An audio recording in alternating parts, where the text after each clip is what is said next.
Misteri di balik kekayaan tanah Jawa. Jawa menyimpan potensi yang luar biasa. Dikenal sebagai pulau dengan populasi terpadat di dunia. Keindahan alamnya adalah putri yang cantik dan akan menarik siapapun yang melihatnya. Namun di sisi lain, Jawa juga memendam kekuatan besar bagaikan raksasa yang menunggu untuk terbangun. Pusat dari Jawa saat ini adalah Jakarta, menjadi poros bagi siapa saja yang ingin mengukur tingkat kualitas kehidupannya. Orang akan dianggap sukses jika bisa hidup di Jakarta. Kota metropolitan yang dipenuhi lampu-lampu gemerlap terlihat sangat sibuk dan tak kenal istirahat. Jakarta seolah menjadi jawaban dari kesulitan yang dialami masyarakat desa. Padahal dengan semua kemudahan yang ditawarkan itu, Jakarta juga menyimpan masalah yang tak kalah banyaknya, mulai dari timpangnya kehidupan sosial, ekonomi dan pendidikan, hingga masalah lingkungan yang seakan tidak ada habisnya.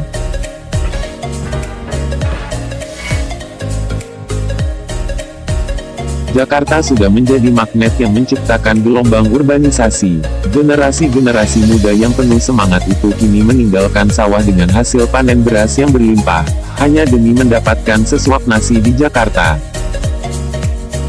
Jika kita menengok keluar Jakarta, kita akan menjumpai banyak sekali kekayaan yang dianugerahkan Tuhan kepada Jawa. Bentang Cakrawala dihiasi gugusan pegunungan menjulang yang berbaris dan mata ini seolah tidak pernah lepas dari hamparan hijaunya sawah yang bercahaya menyilaukan. Luas pulau ini memang hanya menempati urutan kelima di Indonesia, namun hasil tanahnya bisa memenuhi konsumsi untuk seluruh wilayah di negara ini. Tentu saja akan sangat menyenangkan membicarakan semua kekayaan yang ada di Jawa tanpa mengetahui dari mana kekayaan itu berasal. Sesungguhnya, di bawah tanah yang subur itu menyimpan gejolak, yang terus menghantui Jawa setiap saat, yaitu gunung berapi. Jawa seolah dirantai dan dikiat oleh gugusan gunung berapi yang tersebar dari barat hingga ke bagian timur. Sebut saja Krakatau, gunung berapi yang berada di sebelah barat Pulau Jawa itu pernah meletus begitu hebat pada tahun 1883.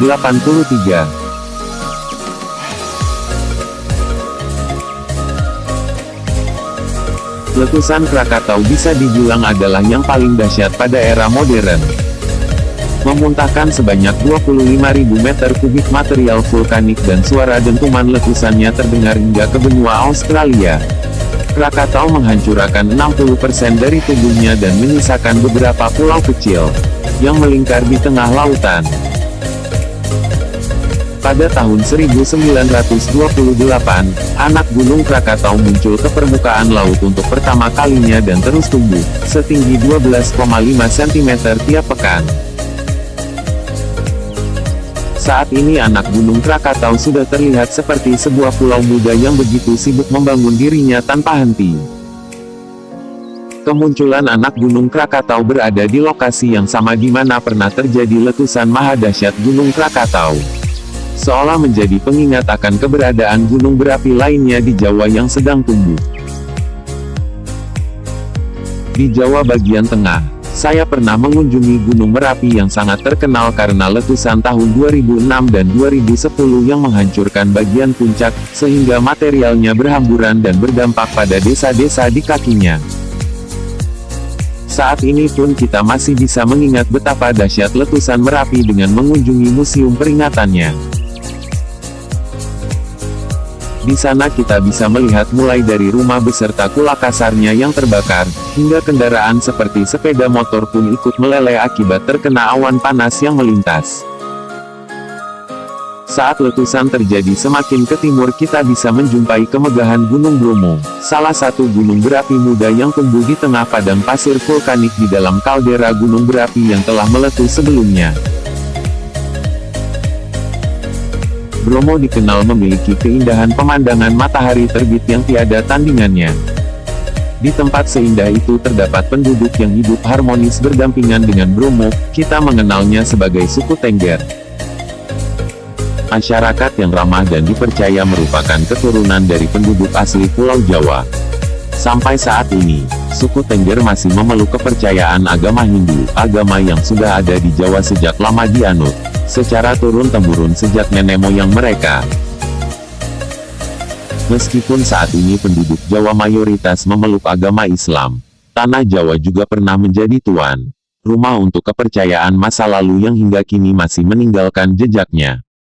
Candi-candi peninggalan agama Hindu dari abad ke-9 terus bermunculan dari bawah tanah Jawa. Yang paling megah adalah Candi Prambanan di Jawa Tengah.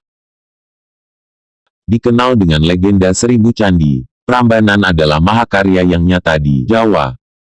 Kemudian masih di Jawa Tengah, tepatnya di Magelang, kita bisa menemukan candi peninggalan agama Buddha yang sempat menghilang dari pandangan mata karena telah tertimbun hampir selama 1000 tahun dan dianggap sebagai bukit alami biasa. Saya bisa membayangkan bagaimana terkejutnya para penjelajah Belanda kala itu, ketika mereka menyadari telah menemukan peninggalan masa lalu yang merupakan candi Buddha terbesar di dunia. Borobudur ditemukan pada tahun 1814, yang ternyata dibangun di atas bukit buatan dengan cara menyusun batu pahat yang saling mengunci dihiasi patung-patung Buddha arca dan stupa. Candi-candi megah itu hanyalah sedikit bukti dari kekayaan yang pernah ada dan terkubur di bawah tanah Jawa begitu lama. Jawa bukan hanya yang bisa kita lihat di atas permukaannya saja. Semakin kita menggali ke dalam tanah Jawa, kita akan semakin menyadari anugerah yang dilimpahkan Tuhan kepada tanah ini. Jawa dari waktu ke waktu telah berhasil menyelaraskan keindahan dengan keindahan lainnya, sambil memeluk kekuatan yang bergejolak di dalam tanahnya, sumber dari segala kekayaan yang ada di bawah kaki kita saat ini.